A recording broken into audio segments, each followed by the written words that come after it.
2026 football বিশ্বকাপ যতটা ঘনিয়ে আসছে ততই বিপদ বাড়ছে বর্তমান বিশ্ব চ্যাম্পিয়ন আর্জেন্টিনার। একের পর এক ফুটবলাররা পড়ছেন চোটে, যা বিশ্বকাপের আগ মুহূর্তে বড় ধাক্কা হয়ে আসছে বর্তমান বিশ্ব চ্যাম্পিয়নদের শিবিরে। কিছুদিন পরই বিশ্বকাপের জন্য স্কোয়াড চূড়ান্তভাবে ঘোষণা করবেন আর্জেন্টাইন কোচ লিওনেল স্কালোনি। স্কালোনির বিশ্বকাপ স্কোয়াড ঘোষণার আগে দলে একের পর এক চোটের ধাক্কা দল গঠনকে বাধাগ্রস্ত করতে পারে।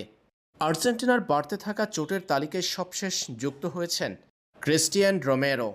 তার আগে চোটে পড়েছেন Lautaro Martinez, Emiliano Martinez, Lisandro মার্টিনেজের মতো তারকারা।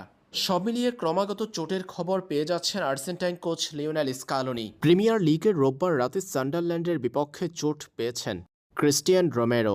টটেনহাম হটস্পারের গোলরক্ষকের সাথে ধাক্কা লেগে হাঁটুতে চোট পেয়েছেন আর্জেন্টাইন এই ডিফেন্ডার। পরে খুঁড়িয়ে খুঁড়িয়ে মাঠ ছাড়েন তিনি। এর আগে নটিংহাম ফরেস্টের বিপক্ষে অ্যাস্টন ভিলার ম্যাচে চোট নিয়ে মাঠ ছাড়েন আর্জেন্টিনার মেইন গোলরক্ষক এমিলিয়ানো মার্টিনেজ। আর পেশির পুরনো চোট ফিরে এসেছে লাউতারো মার্টিনেজের।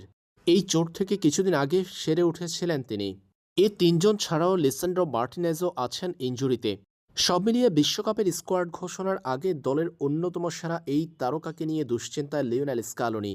আগামী ৩০ মের মধ্যে বিশ্বকাপের জন্য ২৬ সদস্যের চূড়ান্ত স্কোয়াড ঘোষণা করতে হবে আর্জেন্টিনার। ফিফার নির্ধারিত সময়ের মধ্যে স্কোয়াড ঘোষণার আগে চোটের ধাক্কা আর্জেন্টাইন শিবিরে দুশ্চিন্তা বাড়িয়েছে নিশ্চিত।